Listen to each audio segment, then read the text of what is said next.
موقف کہ الیکشن کی ڈیٹ دینا ہماری ذمہ داری نہیں، یہ ایک باریک نقطہ ہے جس باریک نقطے پر یہ کارروائی ڈالنا چاہتے ہیں، تو اس نقطے پر بیسیکلی صدر مملکت کی انٹری ہوتی ہے، اور صدر مملکت ڈاکٹر عارف علوی نے پنجاب اور خیبر پختونخوا میں انتخابات کے لیے الیکشن ایکٹ کے سیکشن 57 کے تحت انتخابی تاریخ کی مشاورت کے لیے الیکشن کمیشن کو بلا لیا ہے، باضابطہ خط ارسال کر دیا گیا ہے، اور صدر مملکت نے چیف الیکشن کمشنر کو خط لکھ کر 20 فروری کو مشاورت کے لیے بلا لیا ہے۔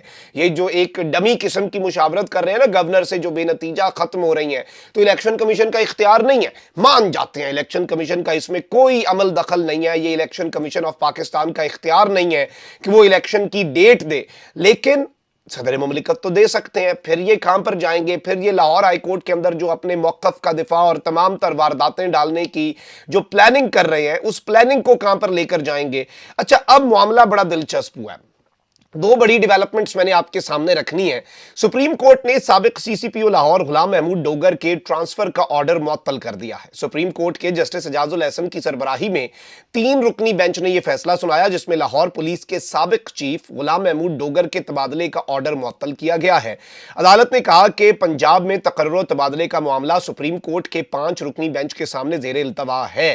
نگراں حکومت پنجاب کی جانب سے تقرر و تبادلے کا معاملہ 5 رکنی لارجر بینچ کو بھیج رہے ہیں۔ اچھا، اب اس کیس کا پس منظر کیا ہے؟ کیوں یہ اتنا بڑا دھچکا ہے؟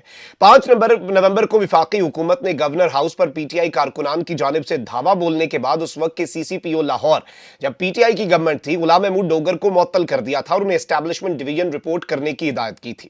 وفاق کی جانب سے معطلی کے باوجود غلام محمود ڈوگر نے عہدے کا چارج نہیں چھوڑا تھا، جبکہ انہوں نے اپنی معطلی کو لاہور ہائی کورٹ میں چیلنج کیا۔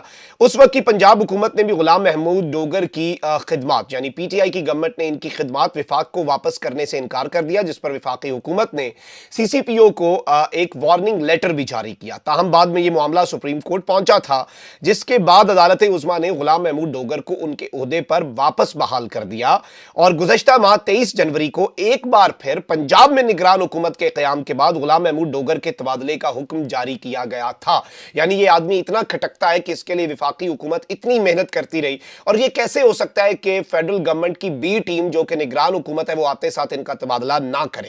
تو ان کا آتے ساتھ محسن نقوی صاحب نے تبادلہ کر دیا، اور وہ تبادلہ جو ہے اب وہ اوور ٹرن ہو چکا ہے۔ تو آپ اندازہ کر سکتے ہیں کہ یہ چیز بھی کتنی زیادہ اس وقت تکلیف دہ ہوگی اس پورے ٹولے کے لیے۔ اب جو سپریم کورٹ آف پاکستان میں رندہ پھرا ہے، اور سپریم کورٹ آف پاکستان کے اندر جو ریمارکس ہیں وہ بڑے واضح اور کرسٹل کلیئر ہیں، اور میں سمجھتا ہوں کہ آنے والے دنوں کے حوالے سے انہوں نے اپنی طرف سے تو بہت بڑا پتہ پھینکا، اور ایون یہ غلام محمود ڈوگر صاحب کا ذکر ہو رہا ہے اس پرویز الہی کی آڈیوز میں، اس کے باوجود سپریم کورٹ آف پاکستان نے پریشرائز ہونے سے انکار کر دیا۔ آلدو مریم نواز شریف صاحبہ ایک بہت بڑی کیمپین لیڈ کرنا شروع کر چکی ہیں، ابھی تو وہ کیمپین پراپرلی لانچ ہونی ہے عدلیہ کے خلاف، لیکن اس سب کے اندر بہت کچھ اور بھی ہے۔ ناظرین کرام، جو یہی کیس جو سی سی پی او لاہور کے ٹرانسفر کا کیس ہے، اسی کیس کے اندر سپریم کورٹ کے کچھ ریمارکس آئے، اور یہ ریمارکس یہ تھے کہ انتخابات کو 90 دن میں ہونا ہے، اور ہر گزرتے وقت کے ساتھ 90 دن ختم ہو رہے ہیں۔